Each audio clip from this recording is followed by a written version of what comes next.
only a few people know so far, and this is the secret. I am the host of a new podcast which will tell stories of true crime, weird disappearances, strange mysteries, wild adventures, spooky things, funny things, and also stories that listeners ask me to tell. But these stories will be spoken entirely in whisper, and every story will be 100% true. In fact, the podcast is called Whispered True Stories. For many people, hearing a story that is told in whisper makes it much more interesting to hear, and listening to a whispered mystery or a true crime story at night has often been found to be relaxing or even comforting for people who have difficulty in falling asleep. Now, I will mention one last thing. Over the past several months, as the co-host of a podcast, I have received many comments from listeners about my voice and how soothing it is when they listen to me tell a story. So, I'm hopeful that the combination of whisper and my voice will give you as much pleasure as all of those very sweet comments have given to me. Be sure to remember the name of the show, Whispered True Stories. Look for it on iTunes and hopefully on all of your favorite apps for podcasts. Thank you for listening. Mommy, you're circulating content that is not suitable for kids like me. What is that? Is that a monkey raising its hand? Oh, it's a teddy bear with a pencil? No, it's like a little space guy with a pencil. He has one eye. He's a cyclops in a scuba suit. That is disturbing.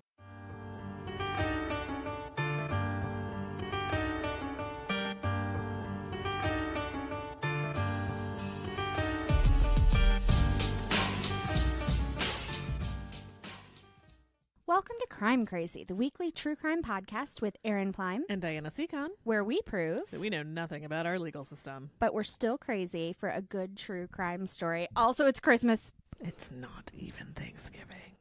It's totally Christmas. I'm wearing gold antlers. We live in a society. There are rules. Yes, and we should not break them and go to jail, but it's totally Christmas. So, Diana, happy it's time to start decorating for Christmas time. Not until Friday. So, did you learn anything this week? I did. I learned something cool. Although I'm starting to feel like all the things I talk about are llamas or voting. Yeah. So we're going to go back to voting for this week. All right. Promise, I'm going to get off voting. Never. I mean, for a week or two. It's Christmas. Okay, voting. Voting. So, despite what I have always believed and always been told, felons can totally vote. Where? Everywhere. What? No. Yeah. So, this month's election saw Florida to be the latest state to allow people with felony convictions who have completed their sentences to vote. Right. This makes a total of 48 states that allow this, with only Kentucky and Iowa not allowing that. So, when Florida passed this new amendment, this past election, they enfranchised about 1.5 million people. Right. Yeah. So, but... Ooh, other fun fact. Okay. Which is the largest number of people enfranchised at the same time since the 19th Amendment was passed. Wow. Because a quarter of convicted felons live in Florida? Oh, that sounds about right. Yeah. I'm just going to go with that. I guess so. Good. Yep. So their voting rights are restored after they're done with parole or probation, as long as the crime wasn't murder or a felony sexual offense. Wow. And in Maine and Vermont, you can vote while you're serving your sentence. Huh. So, but Tanya tells me all the time that she can never vote and that none of them can ever vote. Nope. They all 100% believe that's true. I 100% believed that was true too. That's what you're always told. You can't vote again if you're a felon. Right. You can vote almost everywhere as long as you don't move to Vermont or Iowa. Kentucky or Iowa. Sorry, Vermont's something else. Right. Vermont, you can vote all the time. Vermont is good. Yeah. Interesting. Yeah. That one is one of those things that's like, really? I mean, really? That's such a terrible thing to take away from people for not a good reason. I realize they've made a mistake. Maybe many, many mistakes. Right. But they don't get to influence anything. Right. Well, and, I get to wonder, too, because I'm a paranoid asshole. Is this a rumor that was spread? Because it was kind of not really ever true. Mm-hmm. Was this something that was spread to specifically disenfranchise? Because the other thing, too, is that well, I guess it was true. But it hasn't been for a long time. The laws weren't specifically aimed at African Americans. Right. But they disproportionately affected. Right. And they were passed around the same time that a lot of the other disenfranchising laws were passed. Yeah. So how much of it was, we don't want people that have made a mistake to vote, and how much of it was, we don't want black people to vote. Right. Or poor people or people with mental illness. Right. Like, let's just wipe that whole group out. Yep, exactly. So, interesting. Yeah. Wow, I had no idea. I had no idea That is going to either. make my fact sound so silly. I mean, it was going to sound silly anyway. Is it about llamas? It is not. Okay. Let's do this. Okay. What did you learn this week? I just have to put a disclaimer out there. So I want my disclaimer to be, I don't actually believe any of this, but sometimes I wonder if maybe I do. So I learned some stuff about Harry Potter. What? Wait, what? Yeah. There was something you didn't know? Oh my God. Yeah. Ooh. The thing that I actually learned pertains to Oliver. Oliver the dog? Oliver the dog. Okay. Who is not a dog. So I don't know if I've mentioned this, but Oliver's an animagus. Mm-hmm. I have always believed Oliver was an animagus. He's just too human. Like, he's a pervy old man. 100%. Yeah, I can see that. Yeah. But it turns out that I think, because we've had conversations where I've asked him if he would turn back into a human to save me if my life was in danger, and he was like, no. So, wow, I'm going to sound batshit on this episode. It's all good. Anyway, turns out I think he's a maledictus, which is somebody with a blood curse who transforms into an animal, usually while they're asleep, and then eventually it becomes permanent. They can't control it and change back into a human anymore. And so the idea is that somebody is cursed with this curse, but then if it's a female, it can be passed down to daughters, so it could affect later generations. But then you would have to breed as the animal. No, because it's eventually you turn into it, but like you can be an adult and have a family and not even know this is affecting you, or you could just be a carrier. Yeah. So the reason I learned that is because it's in the new Harry Potter movie that we went and saw. I say it's a Harry Potter movie. It's kind of a Harry Potter movie. It has the same characters. And so that was a plot point, a twist that was spoilered like a month ago. But I've decided that is actually what Oliver is, and that's why he won't turn back into a human. And he was very excited when I came home and used that word yesterday. Oh. He was like, yes, Mom, that's what I've been trying to tell you. And I'm getting some sweet Oliver has been love. so snuggly today. Yes. Are you cold? You got no more fur. Yeah. It's all gone. I also learned, but again, this is not a real thing, my neighbors are apparently raking their yard into cardboard boxes and then carrying the cardboard boxes to my backyard and dumping them in my backyard. No. I let the dogs out while I was on a call earlier today. I'm sorry, who let the dogs out? I did. And they went crazy. And so I was like, I'm going to have to get up and go get them. And so I walk out and I'm looking because Oliver is taking a walk as usual. And there's my neighbor with a cardboard box, like stooped over. So the way our backyard works is there's like a brambly section. Yeah. And they're apparently just making a leaf pile in that brambly section of my backyard. And he's like looking at me holding the box. And eventually I was like, okay, I'm just going to lock the door and go back. Oh my God. Who did here by myself. So they spent the entire day blowing leaves into a pile, raking the piles into cardboard boxes, and dumping them in my backyard. And that part of your backyard isn't fenced. No. They could just rake them over there. Well, yeah, but they were carrying them like from the street all the way back to the backyard. Oh my God. So their yard is leaf-free. I will have plenty of chipmunks and moths and all of those creatures that need the leaves. Jeff. Yes, so leave the leaves alone. They're fine. They are also not responsible for the manure smell that is all over our lovely city at the moment. Oh, no, that's river stench. Yeah. Mm-hmm. Well, and like manured farms that thawed when it got warm the other day. Oh, yeah. Yeah. So yeah, leave the leaves alone. We have had an ongoing debate in the Seacon household about whether or not you rake leaves. The answer is no. No. But to Jeff, it's yes. And so I've been presenting all of the arguments, which start with, it's just a stupid waste of time. Right. It is how nature works. Right. It's a stupid waste of time, and I'm not doing it. Right. Also, other critters and shit need it. Right. So he also did some research, and he came back with snow mold. Snow mold? Snow mold. What is snow mold? I think it might be a lie. So apparently, if you have leaves on the grass and it snows, they can create a mold. Wouldn't it die because it's cold? I don't know. Okay. Also, the world is full of fucking mold. Yeah, actually, we need it. Right. And it's not that it definitively will, it's that it could. Yeah. Which I don't care. Right. When we used to live in the house that we lived in when I was like most of my childhood and like teenage years, it was in the woods. So there were leaves. Mm-hmm. And we would rake them up and then, you're supposed to jump in the leaf piles. Yeah. Yeah, no, not in Virginia. That's dangerous shit to do because they're full of giant spiders. Like full of giant spiders. Wolf spiders, and so you don't I never wanted to jump in the leaf pile. So that has been the only reason I've been tempted to rake here. Is because I could jump in a leaf pile. Why did you live in that place? I'm just so encouraged by this horrified look on your face because that tells me that's not how it works here. No! We don't have 7 feet snakes hanging in our fucking garages. We don't have leaf piles full of goddamn giant spiders. No! No! Because that is definitely how that works. So, Erin. Yes. Do you have a story for me? I have 2, which is why I'm going to go first again. Yes.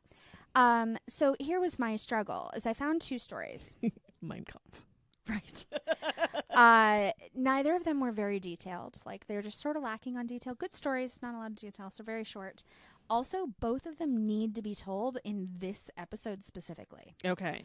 Because one of them kind of pertains to my story last week. And the other one is Thanksgiving themed. Ooh. So we're going to start with that one. Okay. So I am going to tell you a story about a woman named Jacqueline Blake. Okay. Not Jacqueline. Not like Jacqueline. there's no vowel in the middle there? It's Jacqueline. It is JACK-LYN. Jacqueline. Oh, man. I bet that caused no fucking end of problems at work. Right? In school. Everything. And everywhere. I just hope that throughout her life she went by Jackie and spelled it JACQUI. Oh, 100%. Yep. Right? Like, I'm going to go by this nickname that's actually more of a name. Anyway, Jacqueline Blake had some issues. And I thought that I could find out more about her past and her history and where all of this started, because this is going to get serious fast. Okay.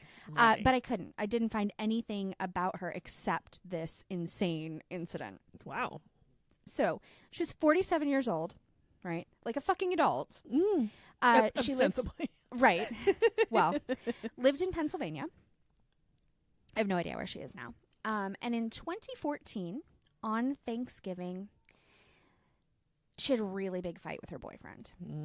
So holidays. Yes, very much so. So they lived together. I don't know if she had cooked or he had cooked or what the fight was about or if this was normal behavior or whatever else.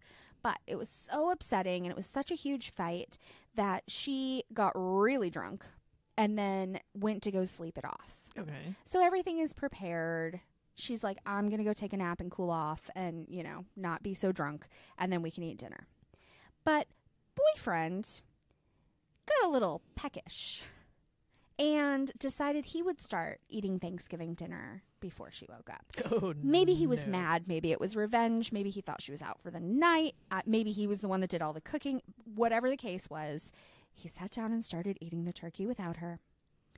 And she woke up and found that he was eating the turkey. So and she fucked him up, right? she chased him around the dining room wielding a knife. That's right. She stabbed at him multiple times before finally connecting with his chest. So she just like was stabbing at him. Yes. Then once she had stabbed him in the chest, she wasn't shocking enough or whatever. She chucked the knife at him and cut right under his left eye. Like almost got him in the eye. So she's a better knife thrower than she is a stabber. Stabber, yes. Yes. 100% connection if you throw it. So then she left him and she was going to leave. So she like cleaned up or whatever and was leaving and got to the door. He had already called the police. And so they basically met, like she opened the door and there were the cops. Mm-hmm. And she didn't try to run. She didn't do anything. She was like, yeah, I stabbed him. And so motherfucker ate my turkey. That's right. He started Thanksgiving without me. I was asleep. I stabbed him. Ooh, yeah. So the officers found the boyfriend inside. He had a towel that he had gotten and he was pressing his chest wound as a good, like, first aid certified person would. Did she yell at him for using a good towel too? That was unclear. Okay. He went to the hospital. None of his injuries were life-threatening. He was fine. But she was charged with aggravated assault with a deadly weapon, simple assault, reckless endangerment, and making terroristic threats. What was she yelling at him? I don't know. A couple of articles I read cited that, and they were like, we want to know, but no one knew. Oh my so gosh. I'm not sure what these terroristic threats were, but apparently you don't mess with this woman's mashed potatoes and stuffing and green bean casserole and turkey and ham and cranberries and rolls and pecan pie, orange and pumpkin delight. pie. Whatever the hell orange delight is. Oh, it's a family staple. Corn salad. Wow, that's amazing. Yeah, I feel like that. Like you work hard all day. Mm-hmm. What was it? There was a time.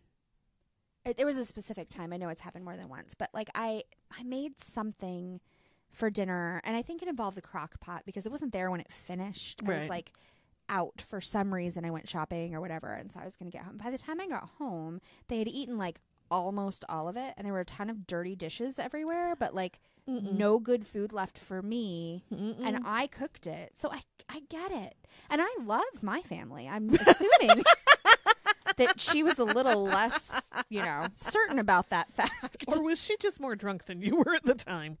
I don't know. When I get drunk, I think I get nicer instead of meaner. So I used to get nicer, but apparently I've taken a turn. I just get like cuddly. Yeah. Like I just want to get close to everybody. All right. So do you have a story for me? I do. Is it about turkey? It's about family. Okay. All right. I don't really like turkey. I like it once. All right. So tell me a story about family. Okay. So I went vintage again.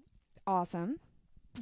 At the entrance of the Twin Foxes Estate, which is a housing development in Woolmer Green, Hertfordshire, England. You went vintage and foreign. Vintage and foreign. There are 2 pillars at the entrance of the housing development with busts on top of them. Okay. And the 2 men pictured were twins. They're identical twins. So basically they just made one and copied it. That's exactly what they did. They were like, if we're going to put brothers up here, they should be identical twins. Well, it was these particular identical twins. Oh, okay.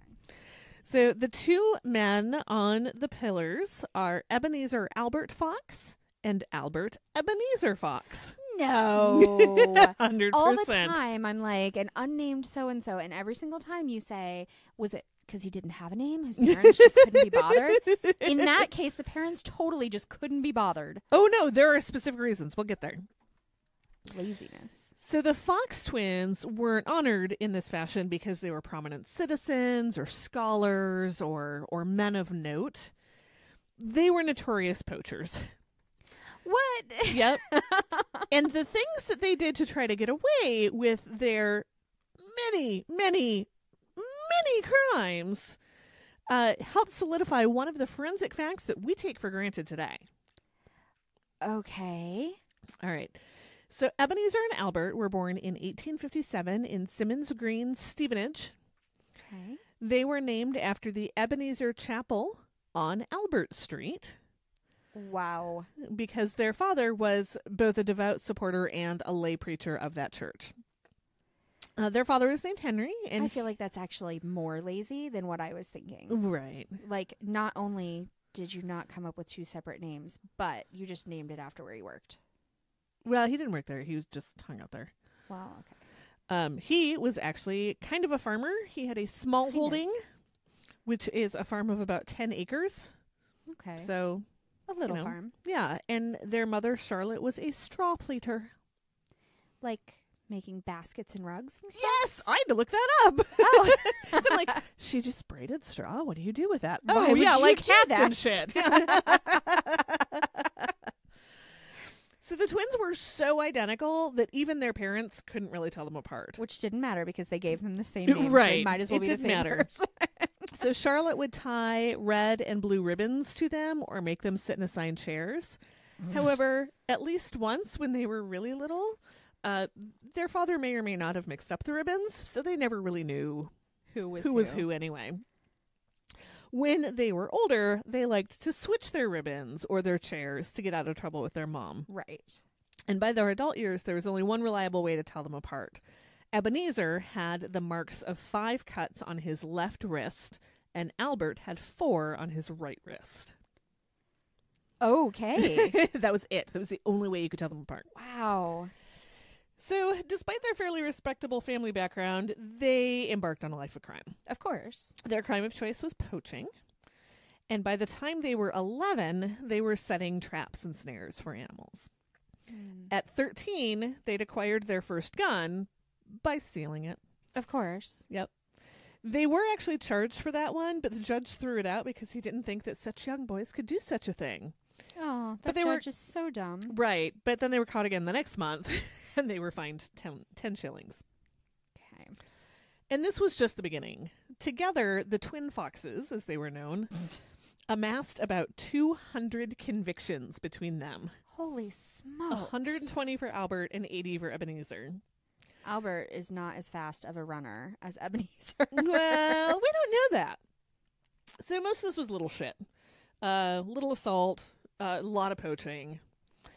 They would take pheasants. They would do night poaching, which is apparently worse than day poaching. Okay. They'd steal pigeons. There were a couple of assaults: assault on a gamekeeper, assault on police. Wait, they stole pigeons? They stole pigeons. What the fuck is it with people and stealing pigeons? What's up with pigeons? Nobody it's knows. just a pigeon, guys. If you know what is up with pigeons, email us at Right. crazypodcast@gmail.com. Why pigeons? They stole potatoes. They stole a pair of trousers. On and on and on and on. Despite their Just a pair of trousers. just the one pair They of were going to trousers. share it. Mhm. Yeah, probably. So, considering the fact that they were frequent reoffenders, they never received a sentence of more than 12 months with hard labor. Never. For nothing. Why? Why? Well, they were weirdly considerate about how they committed their crimes, and the community kind of tolerated some of their behavior. Gotcha. They were good resources for the community. They knew where to find you a good hunting dog. They were good at hunting down animals that were troubles, like foxes that were causing trouble. Like, they'd come out and Right. hunt them for you. Yeah. And they also committed their crimes over a large area because they didn't want to become too troublesome to any particular landowner. Oh my god. So they were weirdly considerate about this. And, like, kind of, I don't want to say the toast of the town, but, like, everybody knew them and was kind of like, Yeah. oh, those Fox twins. Yeah. Right. So they learned pretty quickly that they should never go poaching together.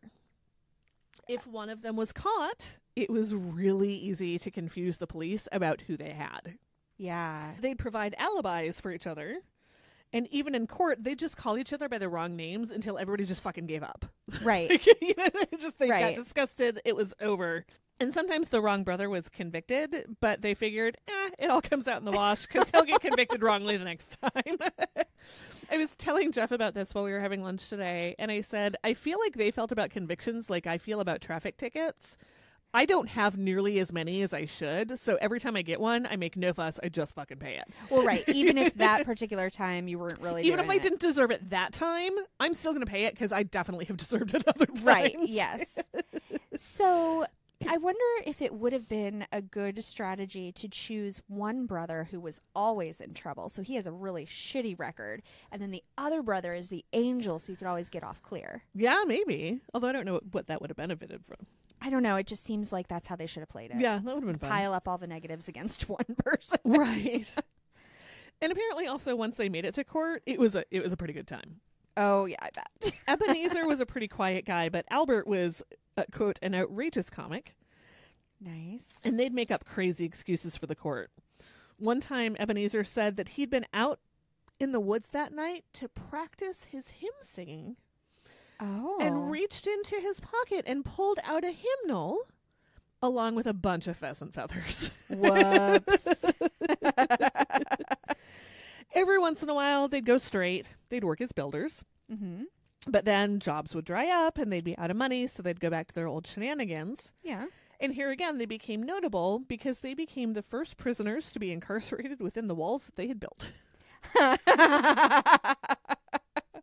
Also, I don't think that's a good idea. No. Like, if you were a lifelong criminal, wouldn't you, like, build yourself an escape if you knew you were building a prison? It doesn't sound like they ever tried to escape, that they ever, like, they tried to get out of it. Like, apparently they'd go to court and be presented with the charges, and they would do the, like, I would never. No. Mike, no. Like, they just went, like, I wasn't there, sir. There's no. Like, I don't know what you're talking about. I'm a perfect angel. But once they were convicted, they'd go off to jail and do the labor and, be back out soon. And I mean, they never tried to get out. They never tried to escape as far as I could tell. Just nothing. Okay. Word They're strangely honorable. Right. Like, strangely considerate, strangely honorable. Like, so word of the twins and their antics got around. Papers often reported on them because it was always a good time. Sure. And their story even got picked up by the New York Times. It's on the New York Times online. I'll post it. They've done scans of a lot of old editions. Uh-huh. So I'll post that. That was pretty funny. King Edward VII wanted to meet them. Yeah. He and Albert had drinks at the Marquis of Lorne Hotel where he drank beer with the king, which came up a lot at future trials. Yes. Apparently he would be like, well, I hope you don't keep me very long because I'm supposed to go hunting with the king later this year. Right. And they also came to the attention of Sir Edward Henry, who at that time was the head of the Metropolitan Police. Yeah, I bet actually they came to his attention quite a bit. Well, they did because they kept confounding the police. Like they knew that these were the guys that were doing it, but they could never pin it on one of them because they were so identical. You could not tell them. Even people who knew them, their parents could not tell them apart. Right. So this really piqued the interest of Sir Edward Henry, and he decided to apply some new science. Oh. In 1904, it was discovered that everyone's fingerprints are unique, even those of identical twins. Yes. Fingerprints are not an entirely genetic characteristic. Nope. They're formed as the fetus develops, and they can be affected by things like fluctuating hormone levels. All sorts of things go into making fingerprints. Yeah. Yeah. So it is believed that they were one of the first cases to be convicted using fingerprint evidence. So great. Yeah. Can you imagine the one trial they get there and they're like, we have discovered how to tell you apart. Right. We finally Your games are over. So eventually the lives they led of being outdoors and all of the hard labor in jail took their tolls on the twin foxes. They both ended up in Chalkdale House Hitchin, which was the poor law union workhouse. In 1926, Ebenezer was discovered unconscious in the woods, having run away from the hospital to spend his final hours in his beloved countryside. Oh. He was 68 when he died on October 2nd of 1926. Albert lived to be 79, dying on May 20th, 1937, and they are both buried in the churchyard of St. Nicholas Church in Stevenage, not at the Ebenezer Church. Huh. Yeah. I feel like they should have been buried at the Ebenezer Church. I feel like they should have been, but they were not. They were buried at St. Nicholas. Yet another criminal that I'm like, but I like that. Right. Like, I wish I'd been there. Right? I feel like I would have loved to have been part of the town and be like, oh my God, they're in the paper again, guys. Let's all talk about it. Did you see them in the New York Times? Right. Our little town is famous because these crazy brothers. Right. So there is, it closed down a few years ago, but there was a pub named the Twin Foxes. And on the hanging side, on one side, it was a representation of the two of them. On the other side, it was a representation of two foxes, the animal. Right. And that housing estate is still there. Wow. Mm-hmm. Yeah, still got the Twin pillars. Foxes is a good name for a pub. It is a good name for a pub. And That's apparently cool. you can tell the statues apart by the amount of lichen on them. And which one is on the right and which one is on the left? Well, and also their names are carved in them. So lots of ways, really. Lots of ways. Much more so than they were able to do in life. A tattoo would have been a useful thing. It would have been. But I guess you can't give tattoos against people as well. Yeah. It's funny that they knew about the scars, but maybe they didn't figure out until later who was who, or they, Yeah. Or they didn't. I don't know. Or maybe they didn't know. Maybe that was something that came out later after they were. Right. But, yeah. That's so funny. So I was surprised because I really wanted to get more information about, like, how do they use the fingerprints and what kind of crimes they do. This is about it. That's it. Yeah, this is really about it. They had fingerprints. Yeah. Just like everyone else. Yeah, there's a couple of stories, from the papers of the time talking about, they got mixed up again. But, but that's about it. That's so funny because they didn't know who was who either. Yeah, really, when it comes down to it, they don't know either. You could argue they never lied. That's true. It's conceivable that either of them could have been either of them. Who knows? That is so bizarre. Yep. Very cool. Yeah. All right, well, I have one short story to finish us off. And this is actually going to be kind of a short episode. Wow. But I think that's fine. It's Thanksgiving week. Everyone is tired. Probably. They are full of turkey. And if they're not full of turkey, they will be in 2 days. Yes. I'm going to read you the headline that caught my eye and was the reason that I chose this story. She looks so delighted right now. You are going to love it. Guys, I don't know if you know how obsessed Diana has been over our last episode, but farmer... Is it about an undeclared eggplant? Accused of killing man who ran over his dog blames an eggplant. What? Tell me everything. Okay. So, your story had some more weird pigeon theft in it. What the hell? Mine has Australia and eggplant. Yeah. Weird. Yeah. What's up, Australia? We've got listeners in Australia. Right. What's up with eggplants? Why is this a thing? Wait, do we need to translate? What's up with aubergines? That's right. Isn't that French? A lot of the stuff I looked at last week when I was doing the research for the social media, the Australians papers listed them as aubergine as well. Oh, okay. British people do. Well, all right, guys, I need to know. So here we go. What happened was there was a farmer in Australia. His name was Angelo Russo. His name was Angela. Oh, man. Bet that cost him trouble at school and work. All over the place. So Angelo Russo owned a farm, and I don't know much about his farm, except apparently he grew both eggplants and peppers. And presumably other things as well. So one day, David Calandro, whose name I very well may be mispronouncing, It's all good. came over to the farm, and this was one day like last summer, like 2017, so like a year ago. Came over to the farm with his two sons, and they went pepper picking or they bought peppers. Anyway, they loaded the peppers. Pack of pickled peppers? They loaded the peppers into the truck and they were driving away. But when they were driving, and everything was fine, like paid for the peppers, everything's good. When they were driving away, the dog on the Russo farm was like, and his name was Harry, by the way. The dog, Harry, was, I guess, probably barking at the car, chasing the car. I just think about this girl I used to do horse camp with back in Gloucester, and she had some sort of herding dog. I forget what they were. But like black and white, and they like to chase shit around. Okay. And when they were out and you tried to drive, her driveway was like a mile long, back past the barn and past the 2 houses. And these dogs would get in front of your car and run backwards, barking at you the whole time. Oh. And like would not move. And I was always terrified, so I drove really slowly. So it would take me 20 minutes to get down her driveway because I thought I was going to hit the dogs. And so that's what I imagine is going on here, except that Calandro, or whatever his name is, wasn't having any of that shit. So he apparently like jerked the car at the dog to scare it. Okay. So that it would stop chasing his car, only he hit it. And really severely injured it. Yeah.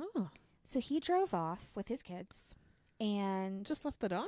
left the dog. Jerk. Russo started to call him repeatedly on his cell phone. You need to come back. You hit my dog, blah, blah, blah. Yeah. And he ignored him for a little while. And then finally, I guess he felt guilty or whatever. He turned around to come back. I don't know what the plan was at that point, or why you would. I don't even know what you should do if you've already driven off. But he came around back to the farm. And when he got there, Russo had just finished putting the dog down by shooting it with a shotgun. Yeah. So, which I get is probably merciful and everything else, but it does mean that when Calandro and his 2 boys pulled up, he was still holding a shotgun. Yeah. So, the story that Russo tells, and the boys were young, so they've been questioned a little bit, but not really accepted as witnesses. The story that Russo tells goes that he was walking toward David Calandro's open window, and he turned his foot on an eggplant and he tripped, and that his finger was not even on the trigger, but when the barrel of the gun hit the edge of the window, it fired right into David Calandro's face, killing him while he sat in the car with his 2 kids. Right? So it turns out that the gun was faulty. Like, they did some tests on it, and it did fire. It was very, very possible it did fire without him pulling the trigger. So he didn't mean to shoot the guy. However, he still was coming at him with a loaded shotgun, and obviously upset he had just shot his dog. Like, it was bad news. So he ended up being... the eggplant is the problem. The eggplant is the problem. I mean, of all of the things in this story, it was the fucking eggplant. He tripped on it. He ended up being convicted of manslaughter and given 5 years, and he had to serve a minimum of 2.5 of them, which has already been appealed, because Australia, unlike America, but like Germany, is one of those countries where you can appeal if you're the prosecution and you don't like the way that the outcome. You don't like the outcome. So is it that you don't like the outcome because you think it was too harsh or too lenient, or both? I've only ever heard of it happening too lenient, and then they appeal. So it's like double jeopardy. Here, yes. Yeah, but it's okay. totally legal other places. So they are appealing it. They're actually, as I was researching this story, trying to get more details because, oh my God, it's a murder with an eggplant in it. Did you go looking for eggplant crime, or did you just come upon this? I totally went looking for eggplant crime. I was like, God, I don't know what I'm going to do this week. How would a crime involving an eggplant? And I found one. I'm so excited. I actually found more than one. Apparently smuggling eggplants is like a thing. I don't know. It's pigeons and eggplants. You people need to get your priorities straight. I mean, eggplant's pretty good, but weird. Right. And not smuggleable. No. They're big. And full of water. Like, out of all the things in life, if I never had another eggplant, yeah. Okay. Yeah. I agree. I certainly wouldn't smuggle them into a place that didn't have them. Right. And he did have them, so I guess this wasn't smuggling, but still. When I was researching for this story, I came across a Facebook page called Justice for David Calandro. Oh, here I was thinking it was going to be a collection of eggplant-related stories. No, sorry, not that exciting. But it is just all documentation about the case and then the appeal, and like it was really interesting because I know somebody has very strong feels about this. I get it, and it is super tragic. Like, what a stupid thing to happen with his kids in the car and everything. Oh yeah, it was pretty fascinating, and that's where I learned that they are appealing for a stiffer sentence. Interesting. Although even the Facebook group or page or whatever it was is like open about it was not intentional. But apparently there was some other stuff that happened afterward that was a little bit like sketchy and cover-up-y. They took one of the boys' cell phones away. The Russos did. And in the end, the police had to get it back from Mrs. Russo because she was the one that had it. And I guess they claimed they were using it to call 911, but it turned out actually a neighbor had called 911. So really, maybe they were just keeping it away from him so that he couldn't call for help or document anything. So that was a little sketchy. Yeah. And something you can easily tell if a number has been called. Yeah. Yeah. No, Don't lie to me if I can easily prove that you're lying to me. Right? So, there you go. Eggplant murder and turkey murder. Yes! Also, eggplant for Thanksgiving. Thoughts? I honestly don't really know what to do with eggplant other than... Eggplant parmesan? Yeah. Yeah, which I like love a lot. But I don't know that I've ever done anything else with an eggplant. You can make chips out of it, slice it real thin and dehydrate it. That would be good. Yeah, they're kind of foamy. You know, like... oh, I like that. Yeah. All right, then. So I think it is time for shout-outs. It's time for shout-outs. Crime Crazy is sponsored by Elizabeth Wilder and Dave Hatt. Woohoo! Show sponsors support Crime Crazy through Patreon at the $10 per month level or above. Thank you. And a special thank you to all of our Patreon supporters. If you would like to support Crime Crazy, we would really appreciate that. Yes. You can check out our Patreon. Go to patreon.com/crimecrazypod or search for Crime Crazy Podcast. All patrons get a monthly shout out on the show and other cool stuff. Yes. So go look. Also, our levels are funny. They are funny. Just go look for fun. Yeah. But also Patreon will allow you to make a one-time donation as well. So if it isn't something that you feel like you want another bill added to your month, I mean, first of all, if it's another bill, it could be $1. So like, but every little bit helps. Every little bit helps. But also you could just be like, Diana and Aaron are worth $5 one time. Here you go. There we go. We would be thrilled to know that you care. And we'll still give you shout outs. That's right. If you'd like to receive a shout out, please rate and review us on iTunes or your podcast catcher of choice. We give shout outs for all reviews. But we like those 5-star ones the best. We do. You can follow Crime Crazy on Facebook. We're at facebook.com/crimecrazypod. And from there, catch up on the conversation by joining one of the Crime Crazy discussion groups. You can follow us on Twitter at Crime Crazy Pod. You can follow us on Instagram at Crime Crazy Pod. You can visit our website at crimecrazypodcast.com or email us at crimecrazypodcast@gmail.com. You can follow us on Twitter. You're at Aaron Plein. I'm at Diana_Secon. I don't check it. Good to know. Gonna be real honest. You can also follow us on Instagram. You're at Plein. And I'm at Diane_Secon, and I check that constantly. Hey, can I sneak in a shout out? Yeah. So I'm actually going to sneak in two. These are like unofficial reviews, but they were on Twitter and they tagged us in them. So I'm glad somebody here is looking at Twitter. I literally just saw this one because it was posted at 6:09 p.m., which was less than 30 minutes ago. I was going to say, it is 6:34 p.m. right now. And this one is Forgotten News Podcast. Hey! Who says that we are a huge deal in his book. Aww. Isn't that nice? Thanks. The other one came from our friend Kit Karen, who also tagged us. And I don't have it in front of me to see, but it was very nice as well. And tagged some of her favorite podcasts. So, it is so Thank nice. you, Jim and Kit. You should go listen to Forgotten News and Whispered True Stories. Yes. Check them both out. They are fantastic. They are. Thank you, guys. That's lovely. All right, you can continue with your spiel. Or did you reach the end? I reached the end. Woo! So in that case, Diana, what words of wisdom would you like to leave us with this week? Eggplants are funny, Mm-hmm. but they are not responsible for crime. No, No. they're really not. But they're really funny.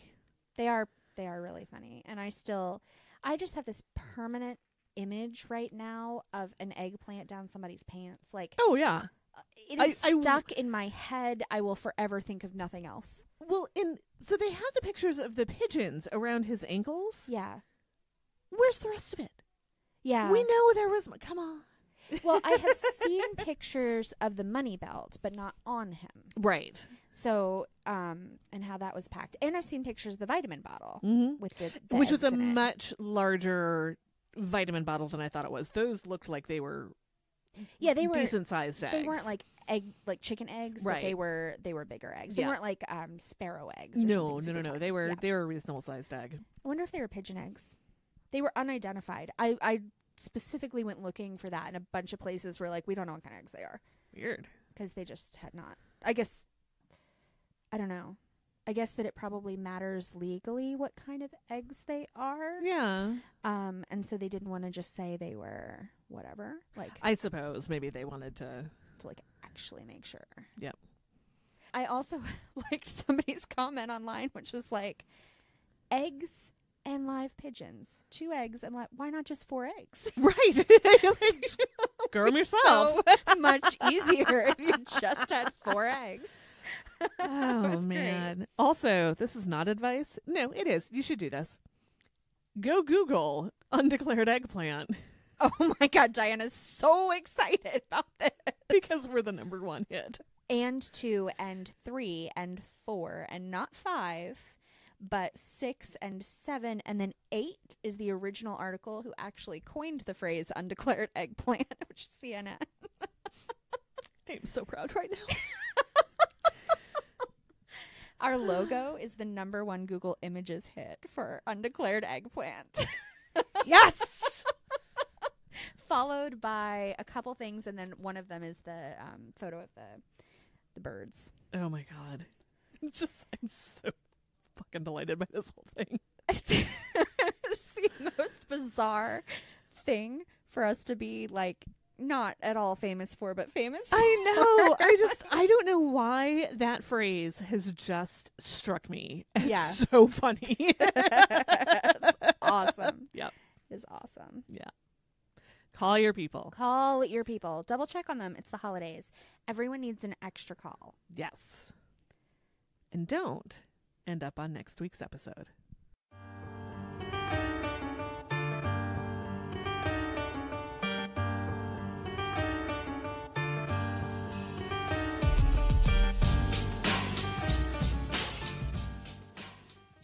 Plus, stitching together video, far harder than stitching together audio.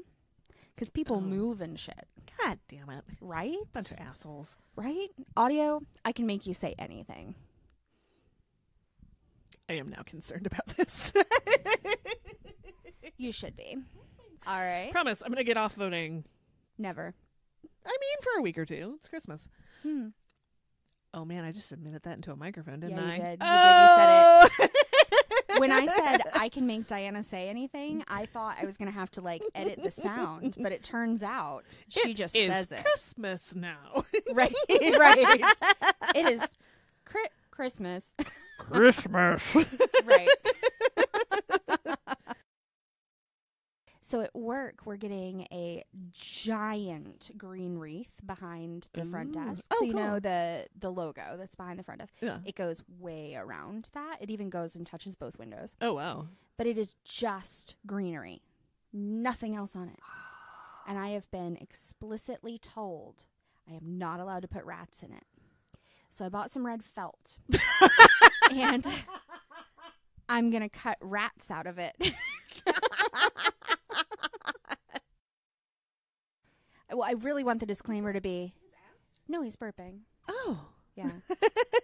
You know how often I have to edit out you asking what the noise is that my dog is making. Sorry. That could be a super cut. Yes. It's just was that his ass? Ew. Oh, the breath. Well, I told you the story about the spider and the baby frog, right? The spring peeper. No. When I was on the phone with my dad and I was outside and all of the baby frogs had just become frogs out of tadpoles and they just that day crawled out of the pond. Like, I think I was watching them all crawl out of the pond at once. They were like the size of my fingernail and they were so cute. And I was following one and it jumped and it got caught in like a cobweb. Mm-hmm. And so I was on the phone with my dad. I don't remember why or what we were talking about, but I was like, oh, I have to get this frog out of the cobweb before, you know, he dies. Like, he needs to be able to get back in the water. And I reach my hand down at the same moment. This giant wolf spider comes out and binds him all up. Oh, God. And I just started to scream and my dad just started to crack up. I bet he had a great time with that. He's still, yes, absolutely. Oh, man. Show sponsors support crime. Ooh, wait, I know something. I'm ready. Dave talked to the FBI today. What? Yeah. Why? I would like to say it's because he's up to nefarious shit, Yeah. but it's part of his job. He's doing some security checks for a government agency. Still, if you're going to talk to the FBI, like that is a perfectly acceptable reason to talk to them that doesn't involve drama. Well, right. But no, he texted me this morning. I get to talk to the FBI and was like, oh my God, why? And he tells me, he's like, I hope it's Scully. And I'm like, I also hope it's Scully. Take pictures. I hope that it is Dr. Spencer Reed, and that he wants to come meet me. I don't think it was any of the people we wanted it to be. I mean, considering that they're all fictional. Yeah, I've received no pictures today. Gold sparkly stars on Christmas tree. Stars. Sparkles. There's glitter all over my head. I know.